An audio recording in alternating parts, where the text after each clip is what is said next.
বিয়ে প্রত্যেক মানুষের জীবনের স্বপ্নের একটি অংশ। প্রত্যেক ছেলেমেয়ের মধ্যে অনেক কৌতূহল কাজ করে। আসলে বিয়ে বলতে কি বোঝায়? বিয়ে হল ধর্মীয় রীতি অনুসারে একজন প্রাপ্তবয়স্ক নারী পুরুষ অপর প্রাপ্তবয়স্ক নারী পুরুষের মধ্যে একটি সম্পর্ক সৃষ্টি করা, যেটাকে ইসলামী নিয়মে নিকাহ বলা হয়ে থাকে। বিয়ে সম্পন্ন হওয়ার পরেই কেবল তারা স্বামী স্ত্রীর মতো সংসার করতে পারে। শারীরিক মেলামেশা যেটাকে সহবাস বলা হয়ে থাকে। তবে বিয়ের থেকেও বাসর ঘরকে নিয়ে সবার মধ্যে একটু বেশি কৌতূহল কাজ করে।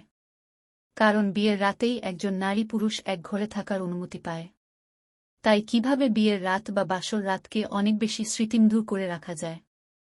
বাসর ঘরে আসলে কি করা দরকার? কি করতে হয়? কিভাবে কথা শুরু করতে হয়? কোনো কাজগুলো করা ঠিক নয়। এসব প্রশ্নের উত্তর খুঁজে পেতে হলে সম্পূর্ণ লেখা পড়তে হবে। ভবিষ্যৎ জেনারেশনের ব্যাপারে আলাপ সেরে নেওয়া। তবে বেশি দূর অগ্রসর না হওয়াই ভালো। মোহরানা যদি বাকি থাকে সেটা দেওয়ার প্রতিশ্রুতি দেওয়া, অল্প দিনের মধ্যেই মোহরানা পরিশোধ করা। স্ত্রী যদি চাকরি করে তবে টাইম টেবিলটা নিয়ে একটু পরিষ্কার করা। চাকরি না করলে ভবিষ্যৎ পরিকল্পনার কথা বলা। এ রাতই হল উত্তম ভালোবাসার রাত। দুজনার সব আকুতি মেশানো ভালোবাসা দিয়ে দুজনাকে জয় করা। কোনোভাবেই যেন ফজরের নামাজ কাজা না যায় সেদিকে লক্ষ্য রাখা। মানব জীবনের প্রতিটি পর্বে ইসলামের শিক্ষা রয়েছে। দোলনা থেকে কবর পর্যন্ত সৃষ্ট সমস্যার সমাধান দিয়েছে কোরআন হাদিস। নামাজ, রোজা, হজ ও জাকাতের আলোচনার সঙ্গে স্বামী স্ত্রীর গোপন বিষয়েও কথা বলেছেন নবী মুহাম্মদ শাহ। ইসলামিক নিয়মে সহবাস করা, বিসমিল্লাহি আল্লাহুম্মা জান্নিবনাস শাইতানা ওয়া জান্নিবিশ শাইতানা মা রায়তানাক অর্থ, আমি আল্লাহর নাম নিয়ে এই কাজ শুরু করছি। হে আল্লাহ, শয়তানকে আমাদের থেকে দূরে রাখ এবং যে সন্তান তুমি আমাদের দান করবে তার থেকেও শয়তানকে দূরে রাখো। উনি বললেন, খুব সুন্দর লাগছে। মাশাল্লাহ বলেন, হঠাৎ করেই সব লজ্জা দূর হয়ে গেল। মাশাল্লাহ, আসলেই সুন্দর তুমি। জি ধন্যবাদ, আসলে মেকআপ করছি তো তাই। শুনুন, ভাবি বলছে আমাকে আর আপনাকে নামায় পড়তে কখন? এখন আমার আঁচলের উপর বসে আপনাকে নামায় পড়তে হবে। জানতাম না তো, কিছু না জেনেই বাসর ঘরে চলে আসছেন। এটা নিয়ম, মানতে হয়। এরপর আমরা নামায় পড়লাম। বিয়ের পর বাসর রাতে কি করবেন কি করবেন না, এ বিষয়ে ইসলাম কি বলে? বাসর রাত সবার জীবনে একটা গুরুত্বপূর্ণ রাত। জীবনে এমন রাত একবারই আসে। চলুন ইসলামের দৃষ্টিতে বাসর রাত সম্পর্কে জেনে নিই। বিয়ের পর বাসর রাতে স্বামী স্ত্রীর কি করে বা কি করা উচিত এবং কি করা উচিত নয়, এ বিষয়ে ইসলাম কি বলে চলুন জেনে নেওয়া যাক।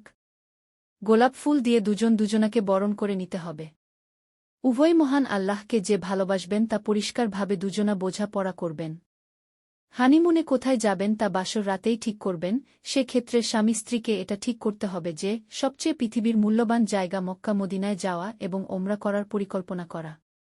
ছোটখাট ভুলের জন্য কাউকে তিরস্কার না করা, কাউকে ছোট না করা, কোনো পক্ষের আত্মীয় স্বজনকে ছোট না করা, গালি না দেওয়া, অপমান না করা। জীবনের প্রথম ভালোবাসার রাত, তাই ভালোবাসা অক্ষুণ্ণ রাখা। দুজনাতে একটু খোশ গল্প করা, জীবন থেকে কোনো গল্প বলা। বিয়ের রাতে প্রায় 11টার সময় আমাকে বাসর ঘরে নেওয়া হয়। তখন আমার পরনে ছিল সোনালি পাড়ের লালচে খয়েরি শাড়ি। বিয়ের লাল বেনারসিটা খুলে এটা পরানো হয়েছে। গলায় ছোট একটা হার, কানে দুল, হাতে খয়েরি কাচের চুড়ি আর আমার শাশুড়ির দেয়া এক জোড়া সোনার বালা। সাজুগুজু বলতে চোখে কাজল আর ঠোঁটে হালকা খয়েরি লিপস্টিক। আমি বিছানায় বসে আছি আর আমার স্বামী বাইরে। আমার ননদ, দেবর, খালাতো, মামাতো দেবররা আর ওর বন্ধুরা ওকে ভেতরে আসতে দিচ্ছিল না। আমার ইচ্ছা করছিল ওদের সাথে আন্দোলনে যোগ দিয়ে জোর গলায় বলি, দাবিকৃত টাকা না দিলে ভেতরে আসা নিষিদ্ধ। কিন্তু আমি নিজের মনকে শক্ত করে বিছানায় বসেছিলাম। একটু পরে সে ভেতরে আসল। সবাই রুম থেকে চলে যাওয়ার পর আমার ভাবি রুমে এসে ওকে বাইরে যেতে বলল। কানে কানে আমাকে অনেক কিছুই শিখিয়ে দিয়ে চলে গেলেন। তারপর তিনি এসে দরজা বন্ধ করলেন। বাতি নিভিয়ে নীল রং ড্রিম লাইট জ্বালালেন।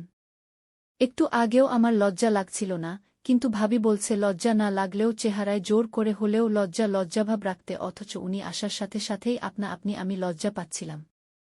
আমার মনে হচ্ছিল উনি আমার ঘোমটা উঠাতে চাচ্ছিলেন, যদিও আমার ঘোমটা উঠানোর মতো অত বড় ছিল না, তবুও আমি বড় করে ঘোমটা টেনে দিলাম। আমি টিভিতে দেখেছি এই সিনটা অনেক ইন্টারেস্টিং। তারপর তিনি আমার কাছে আসলেন, আমার বুক ধুকপুক শুরু করে দিল। পেছনে সরে যেতে ইচ্ছে করছিল কিন্তু পারছিলাম না, মনে হচ্ছে কিছু একটা আমাকে সেখানে আটকে রেখেছ। আস্তে আস্তে ঘোমটা উঠালেন, আমার লজ্জা লাগছিল তাই নিচের দিকে তাকিয়েছিলাম। বিয়ে প্রত্যেক মানুষের জীবনের স্বপ্নের একটি অংশ।